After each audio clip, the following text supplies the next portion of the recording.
part of closing gaps in our worldviews is being able to be more empathetic, obviously, to one another, which sometimes is encouraged if you share something effectively. And I think AI is really good at sharing in an effective way because it comes without banality, judgment, without affiliation to stories of the past, or with less affiliation of stories to of the past. And I think what's possible is a wave of entrepreneurs and a wave of innovation the like we haven't seen, solutions to a lot of very big problems, and a lot of creativity, because I think there will be a pushback. Hi, this is Yael from the Wild Intelligence Podcast, and welcome back. Today I have the great pleasure to have Maya Bendror, co-founder and COO at ComplexChaos, and Maya Zuckerman, fractional COO and advisor for Web3 climate tech and groundbreaking technology. This episode gets to the heart of how we can build a future where AI enhances rather than flattens the richness of human interaction. It's about moving beyond just finding the midpoint and truly understanding the different viewpoints at play. Given the complexities of human interactions and the nuances of collaboration, particularly in the AI era, how can organizations ensure their AI-driven tools truly understand and effectively mediate diverse perspectives and potential conflicts rather than simply finding a superficial consensus? Considering AI's rapid evolution and potential for misuse, what safeguards and ethical considerations are needed to prevent manipulation, bias amplification, or the erosion of genuine human agency in collaborative process? Hi, Maya Zuckerman. Hi, Maya Ben Dror. How are you? Great, fantastic. How are you doing? I'm good. Thank you. So it's a privilege to have both of you today. Maya Zuckerman, please tell us a bit more about you. Okay, great. And then I want to hear how Maya Bendror is doing. I'm great. I live mostly in San Francisco. I work with Web3 companies, innovative companies, climate tech, and starting to get into more AI. Back in the day, I was part of the IEEE Ethical Aligned Design committees that wrote a big book about ethics and AI. And we've seen that topic has kind of disappeared. And that's worrisome. But I also do believe that AI is here to solve a lot of our big problems as long as we look at it as a tool and support human flourishing and innovation. So really excited to have a conversation with you two power ladies. Fantastic. Thank you. Maya Bendror. Yeah, Yes, so glad to be here and join you both, Yael and Maya. So I'm dialing in from Switzerland, where I'm based, but I'm actually, my startup is in the Bay Area. And we're actually looking at system agents. So how do we actually have agents help humans communicate with other humans and build the ability to negotiate better? Life is one big negotiation, if you will. But just a bit about my background, I actually worked on sustainability for many years. So the idea of brokering knowledge between public and private and across different geographies, heavy industries, many manufacturing and transportation was my focus. And with my last role at the World Economic Forum, heading the community of CEOs from both auto and manufacturing. And what I came to realize is that actually a lot of people do have good intent, but the communication, the ability to communicate and to drive collective action is extremely difficult. And the ability to be effective facilitators for humans are just, inherently subjective is also very difficult. And that's actually where AI can bring value. And that's why we started ComplexChaos. And very, very excited about this conversation today. You're going to dig deep. Fantastic. So I would like to have a quick overview of what's going on, with AI, particularly with human interactions, collaboration, collaborative intelligence that you do at ComplexChaos, Maya, and how do you see, the potential threats coming over, conflicts inherent to politics, but also to regulation, AI regulations that have been taken with within, governments, particularly the EU Act, and now it does impact our uses. What's your take, Maya Bendror, please? Interesting. It's interesting to see that Europe is in a way being shaken up. I think on the one hand, there is the great awakening of the fact that you actually have to invest in innovation and take more risks locally. And the geopolitical, sphere has been an encouragement for that. On the other hand, we still see a lot of conservatism in terms of let us first regulate to make sure that we're putting, the horses in front of the carriage and not the other way around, which has always been Europe's mentality. And, some argue, and you've heard articles in The Economist and so on that being actually the reason for Europe not being risk takers and not being innovative. But we do see some startups, right? We had the biggest purchase of a startup, AI startup, 650 million at the beginning of the year, and I think that was a good sign of innovators and investors seeing the potential, and Paris being announced sort of the center of AI. And next week we're going to have Vivatech in Paris, and it's all about AI this time. And you're going to have the biggest players on site. So I think it's clear now that Europe is moving forward, despite the risks. I think are really interesting to look at. I have spent 7 years in China, so I'm a bit, maybe a bit subjective. I do feel that the idea of an open approach to innovation in AI has been extremely useful. And it's really bizarre to think that if 20 years ago, somebody would ask you, who is doing open innovation, China or the US, most people will say the US. And actually we see China doing that. So on that front, I feel that taking risks, learning by doing, trial and attempt has worked really well for China, and it has been able to, elevate so many people out of poverty when it emerged from its more communist phase in the 80s until where it is today. And I feel that there is a lot of learning to do from that methodology. It does come with risks. It does come with, paying a price for failure. And I feel that, we all have our own affiliations to Israel, which is also a country that has been very famous in taking risks and learning from failing and not being afraid of failing. And I feel that Europe would slowly have to do something similar in order to wake up. In the US, I won't mention much because I feel that, it's a very different environment to work in, and corporations are actually playing a very big role in shaping regulatory environment still. So, yeah. Maya. Yeah. I think you have a lot to say about this. Yeah. I mean, there's so much. I mean, I so agree. I mean, Asia has been leaps and bounds, and I'm seeing actually, so the US is such in a weird position because it was going a little bit more regulatory, and now it's doubling back or not, but it's in a mess. So we just don't know. But there's also doubling down on investment in AI. And right now, I mean, I can just be a witness of living in San Francisco for so many years.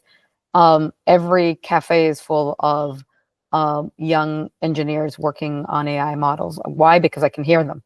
Like, what kind of data did you put? So it's just like, even from my own non-scientific, objective, lived experience, I can say that this is happening big time. In my neighborhood is where OpenAI actually started. I think they still have some buildings, and the turnover of AI startups in the neighborhood is crazy. So I can just say from the kind of social, this is actually what's happening on the ground. That's what I'm saying. But America is not known for good regulations. It's not a very regulatory space. And people liken this revolution to basically the invention of the finding of the splitting the atom and the invention of the atomic bomb. Like, it is that extreme, and there are good things and bad things, but the bad things can be so detrimental, and we're already seeing that in discourse. We're seeing that in political movements. We're seeing it in geopolitics. So there is that movement that is very it's concerning, And in the same time, we're not hearing enough about, ethics and is this okay? And also, there's a lot of memes. One of my favorite memes is that, I thought that AI would like solve all my tasks that I don't like, not write books and create art. So there is also that, the big question of like, yes, AI is so helpful. I use it all the time. You use it all the time. I've got a startup in AI. It's great. It's amazing. But do we actually need it to take over things that really make us human? And in that, actually losing some of our humanity without, the companies are going to roll out these huge models without asking us, ask the rest of humanity. So I think there is a ethical question here, and also, can we do anything about it? What can we do at this point? Yeah, go on, Maya, please. No, I love what you're saying.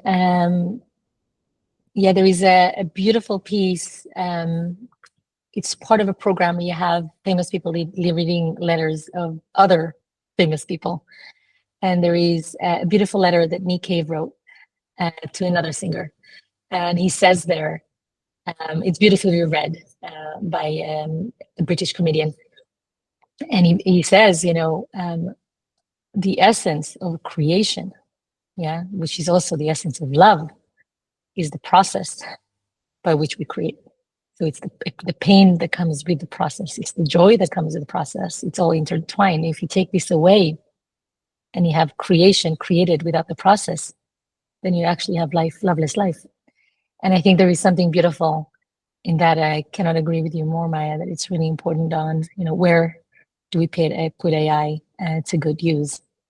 How would you describe the need, if and thank you, Maya, for mentioning, an extra field, extra bound of AI that we can use. It's important. I think it's essential to have references in terms of processing and development, because actually I feel that we lack of explanation that somehow creates a lot of biases, and those kinds of biases that we see all along, the development. I see that internally as well, and during implementation and development, for the better use of AI, of a tool that we don't control or manipulate or can even, have responsibility over.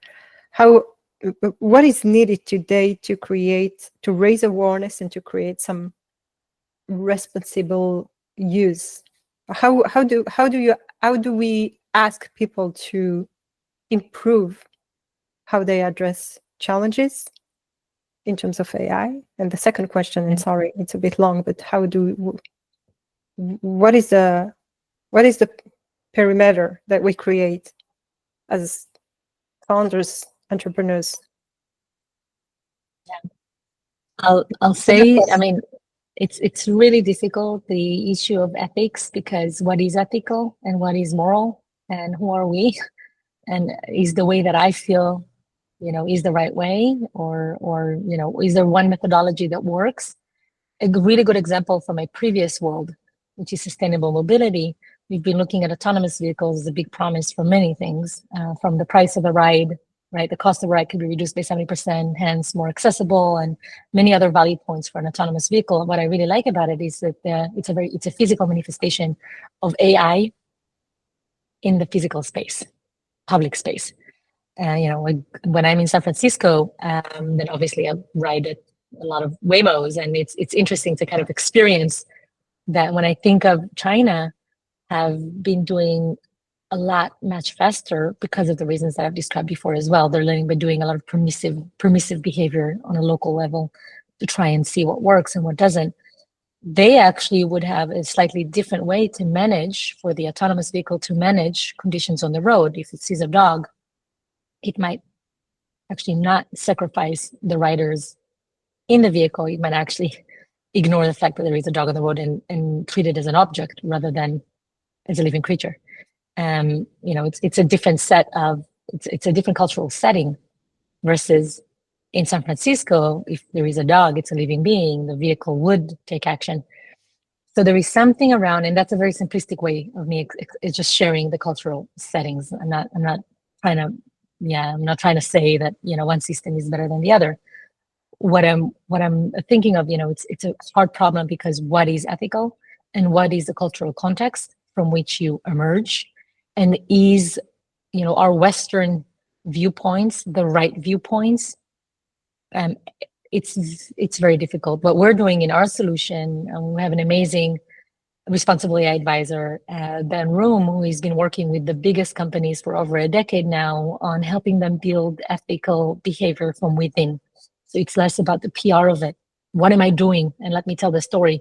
It's more about, does the team understand what's right or what's wrong? And I can tell you, I can attest on me, like our technical team has a lot of conversations on, how do you define a good question? Is this provocative? Is this leading? Is this a leading question? We're in the business of getting information from people and sharing that information in a meaningful way.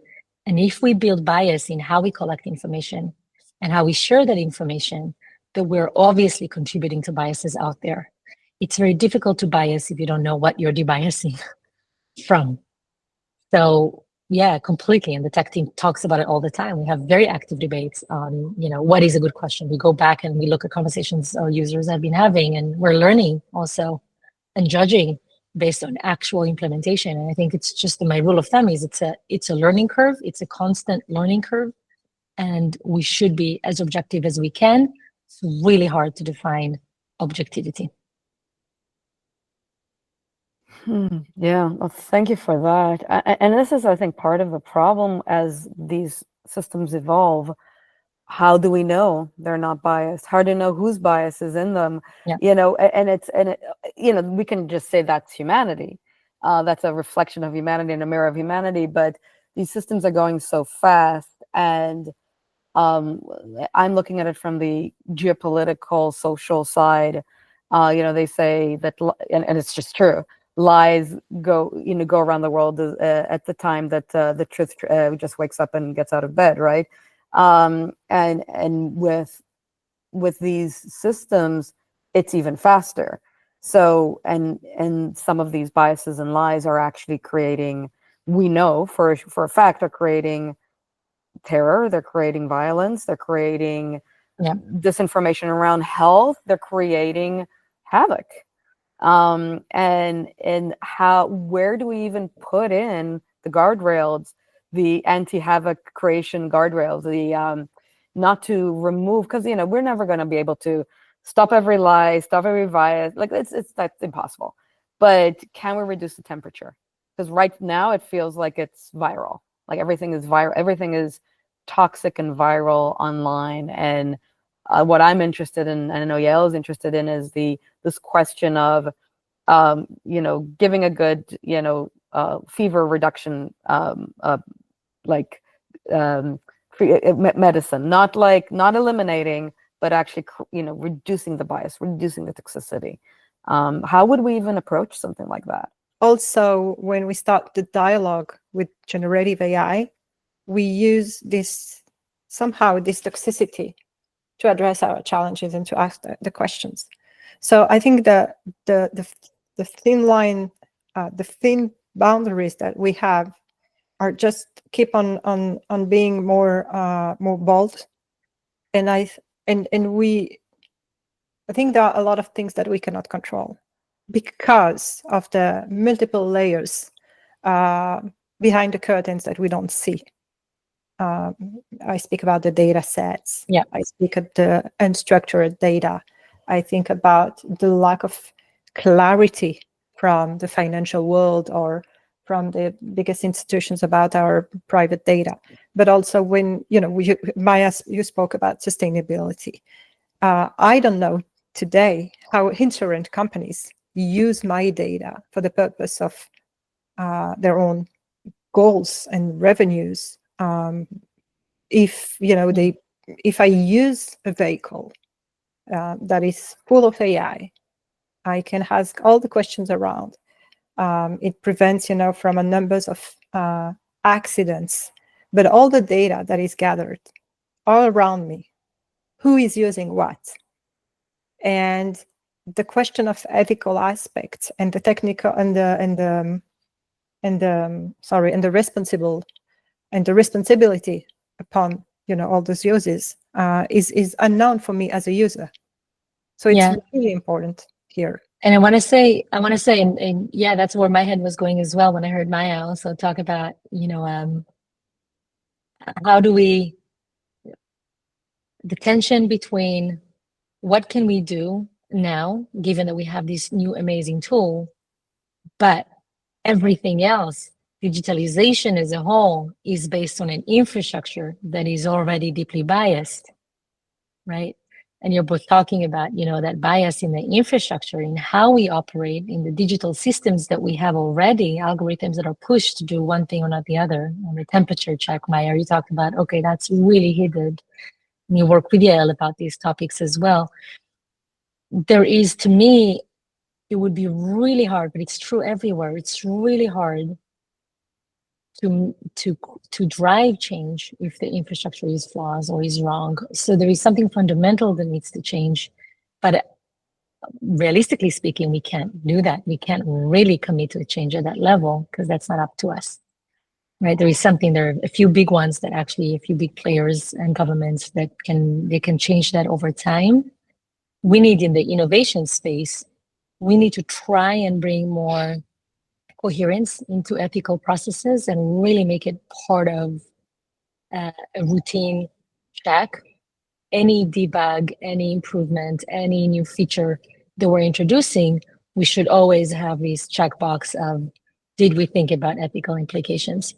And hopefully there is at least one member in the team that has some training and can identify social cultural bias rather easily. Again, not easy to identify because you need to understand the setting with which you work, the context, and it might vary. So there is no one silver bullet, that's for sure. That's how the world is. We're different cultures, different languages, different ways of doing things. But it is important to just proactively work on it, and auditing as well. I think at some point we'll need to do better auditing, to have third parties audits in that space. And there are some big efforts out there that are working towards that, building the right framework, the right auditing. Some of these frameworks are actually initiated and led by the big corporations in the US. Whether or not it's effective or not, I'm not sure, right? But as in any, the automotive industry, back to that example, have started without any safety regulations. Safety regulations came in after. There were, the belt was introduced in many countries only in the 80s. So there is something around, we build and then we realize how we can do better and be safer. And hopefully we can, be very proactive. Yeah. I love the auditing is such an important thing. And as a granddaughter of the guy who brought the seatbelt to Israel, so, us three know what Israeli drivers are like, so think that the seatbelt has saved a lot of lives. But it is the mechanism. What is interesting to me is I've been in conversations around ethics, but auditing is a newer concept. But within the AI systems, I haven't been hearing a lot of people talk about it. And since I also come from the carbon credit world, where verification and auditing is part of this whole system, otherwise people don't believe you because there have been issues, because of people have been double dipping into carbon credits, etc. I think there are other industries that this industry can learn from. Is there any ideas from other industries that come to mind besides sustainability, carbon credits, the voluntary carbon market comes to mind, Maya or Yael? Yeah, I think Maya, I was about asking you that question, what kind of use cases do you see online going, in your platform or elsewhere? Because that's actually where I feel there is a need of, again, collaborative intelligence. I work, more on AI safety, but there is the trustworthiness also layer. I mean, all those kinds of layers that we can deploy.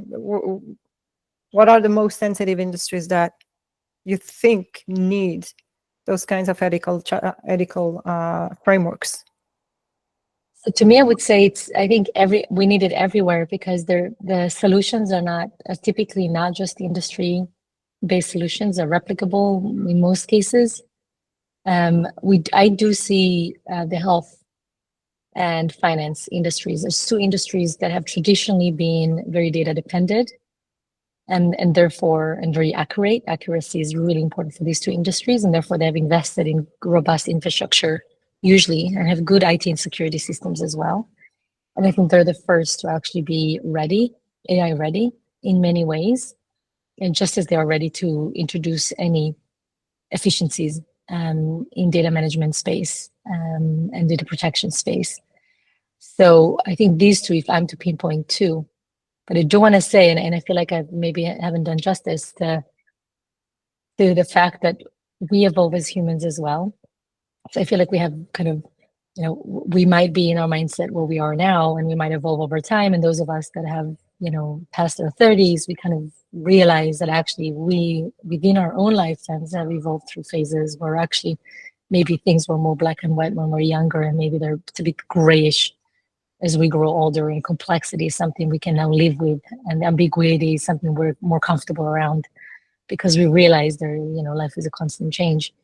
And I bring that also into the conversation that our AI is having with humans, right? I mean, we have a solution that speaks to other humans and collects their insights and identifies gaps and tries to close the gaps. And part of closing gaps in our worldviews is being able to be more empathetic, obviously, to one another, which sometimes is encouraged if you share something effectively. And I think AI is really good at sharing in an effective way, because it comes without tonality, judgment, without affiliation to stories of the past, or with less affiliation of stories to of the past. And then secondly, empathy is one. Secondly, is being able to see that the more areas of agreement you have with other people, the more likely you are to be successful in cooperating with them, and more benefits you'll get from it. So sometimes it's the speed by which you identify areas of agreement that would actually motivate you to take the next step and come closer to one another and partner.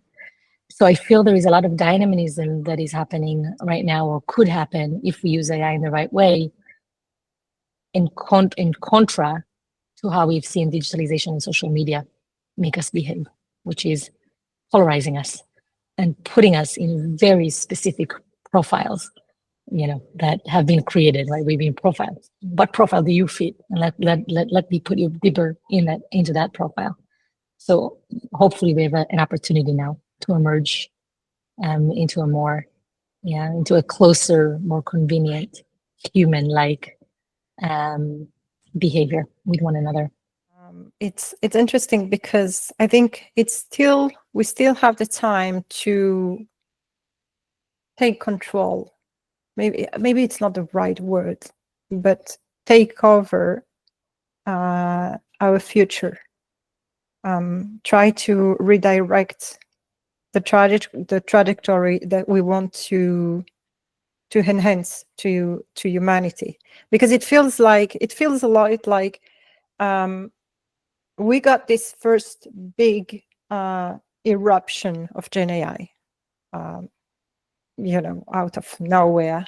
I kind of feel that it came with a succession of versions that we hear almost every day, updates, technical aspects, that actually may be a very short percentage, very small percentage of the population, and this really understands about what is, this kind of update for Claude or for Gemini or for ChatGPT. So it's interesting to see how, how the use is exponentially developing, in terms of videos, in terms of answers in research, and whatever it covers, the legal aspects. My concern today is much more about the sovereignty of AI. Because what I feel is that we have, of course, we got, those kinds of big, large companies taking over AI with a multitude of tools. So just to fill, our desks and fill everything AI agent ready. But my point is, what kind of landscape will we see, in 5 to 10 years? Who will somehow control AI? And contrary to what we got, maybe 20 years ago with Google search, about how do we ask a good question to the search engine, so we generate, a number of answers, and now we got, the best websites are ranked and everything. So the machine is literally changing. Internet is someone else. That the use of internet is somewhere else than what we saw 20 years ago.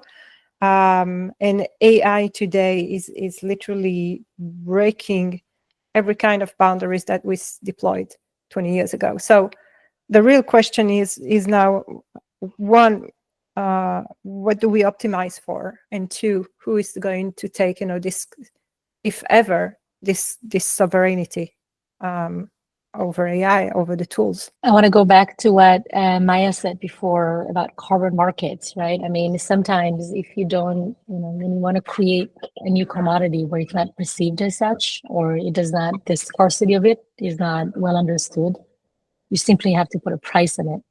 And then you need to, verify, audit, right? And build a market for it. And I think we're looking at something rather similar. So there is something around deciding what is the capacity, or understanding, or maybe modeling what is the capacity on the sovereign level, potentially tied to energy,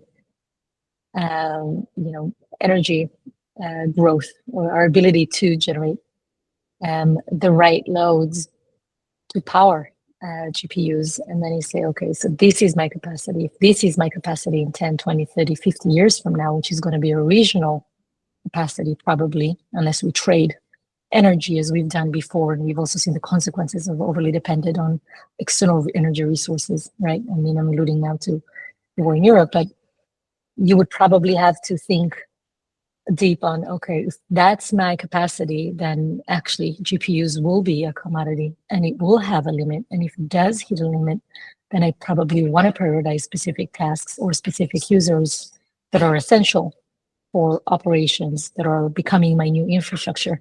And then the rest will have to, there is a world where this might actually happen. So that's how I perceive sovereignty and the tying together of virtual capacities and local capacities to power the technical capacities. And you talked, Yael, about sovereignty, and it's a topic that, because sovereignty is this bigger topic, but there is the kind of niche space of sovereign AI, and that really is more about a company or group having kind of a closed AI that's not on the bigger networks. It's not part of OpenAI. It's not part of, but actually is more protected. So I've been privy to some of these conversations, even in one of my companies in Holochain. We're talking about, what does it look like to build something like that is both distributed, but is sovereign, is not connected to, as I said, the bigger ones. And then how do you support it? How do you build it? And what's its biases? Because if you're coming in from that perspective, there is a bias. There is a bias saying that you don't trust the bigger ones. You want it to only have to keep your information, etc. Completely realistic. Completely, there are a lot of reasons around it. But what we looked at is well, is it going to be good enough for what we need? And what do we need it to be? Is it just a chat? Is it what are we using it for? So there is a lot of these conversations that I've been seeing out there. So yeah, and is it something that people should be investing their time and effort and energy into creating these other options? I believe yes, like people are creating distributed networks and distributed cloud, and there is a reason for that. And part of it is also, what if things in the mainframe fall down? Can we actually have some distributed stuff to keep things going, or have, middle of a workday, things fall down? we look at it from distributed grids. Like most of the time, you're connected to the mainframe grid, to the main grid, but you have alternatives for times of of power outages, et cetera. You have like backup. I think there is something around that, but again, when I talk to people about sovereign AI, they really are like wanting it to be removed from the corporate AI, let's call it, for multiple reasons.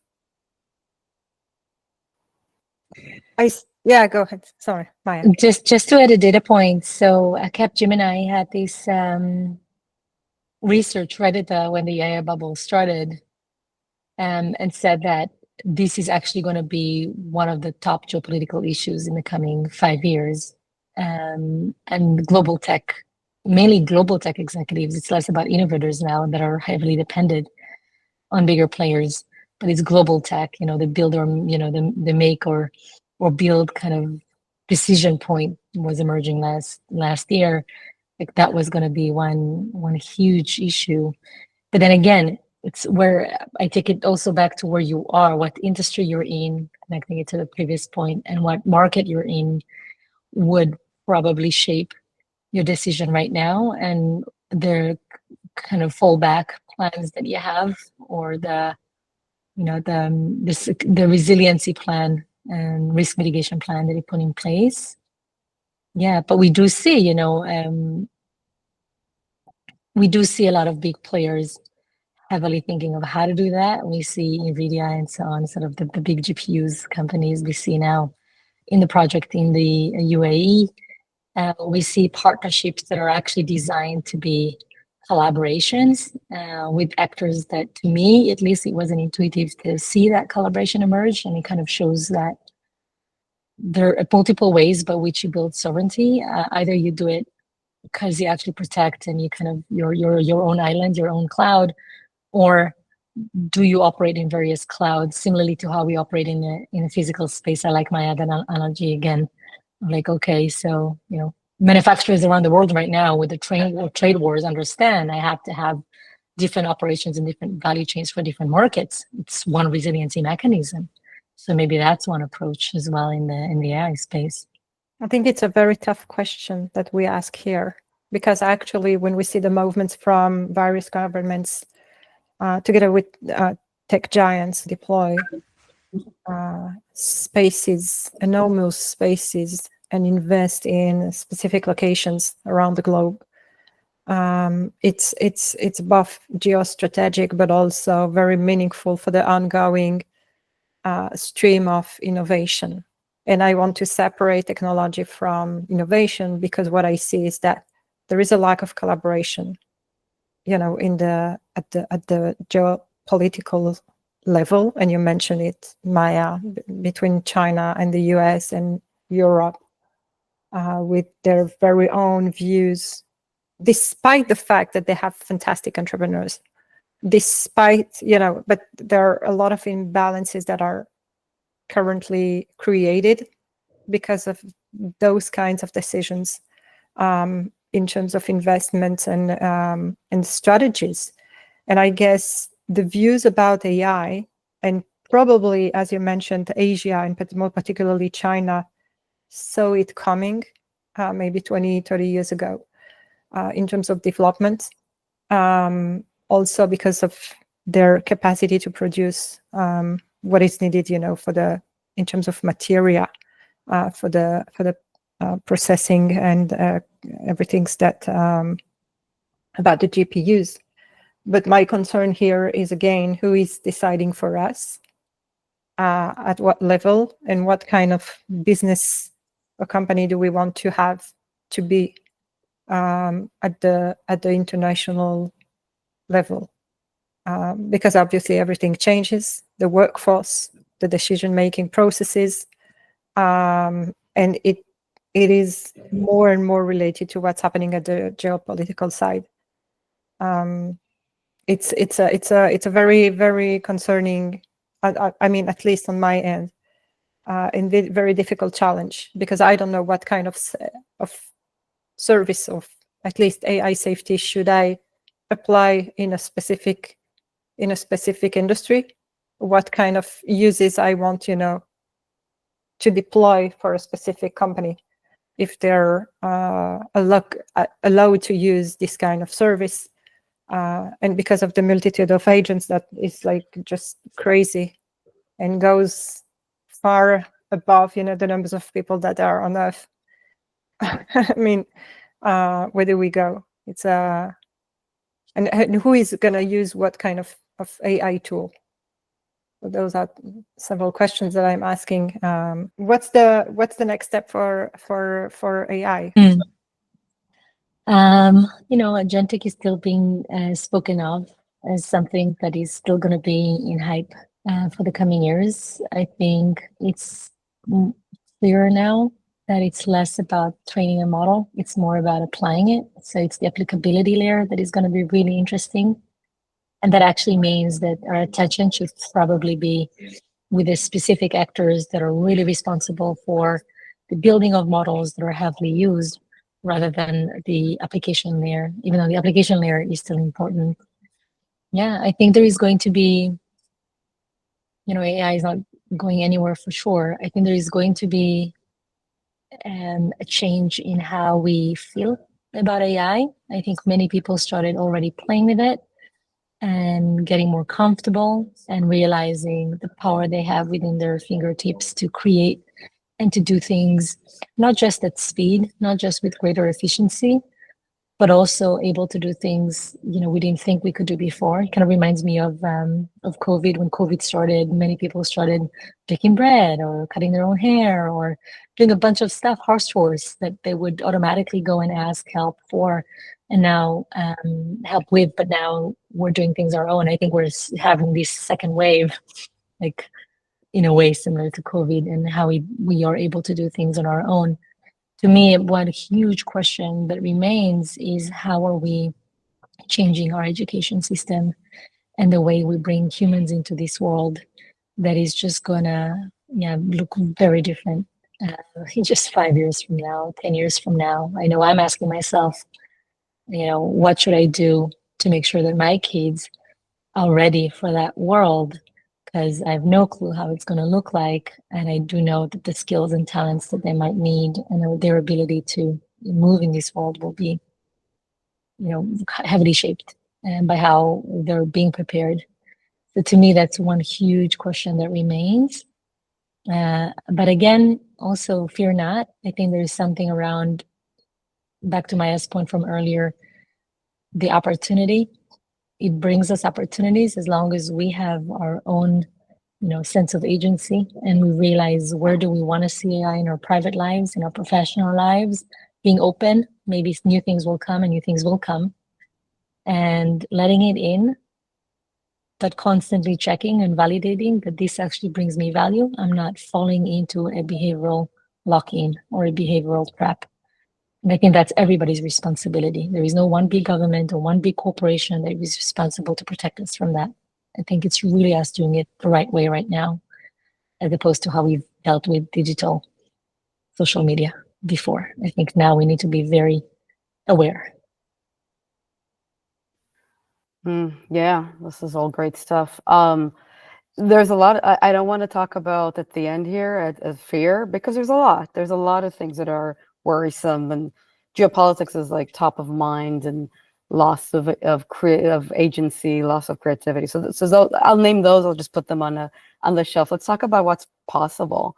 And I think what's possible is a wave of entrepreneurs and a wave of innovation, the likes we haven't seen, solutions to a lot of very big problems, and a lot of creativity, because I think there will be a pushback on, yes, I can, like what you said about Nick Cave, and I just got to see him a couple of weeks ago live.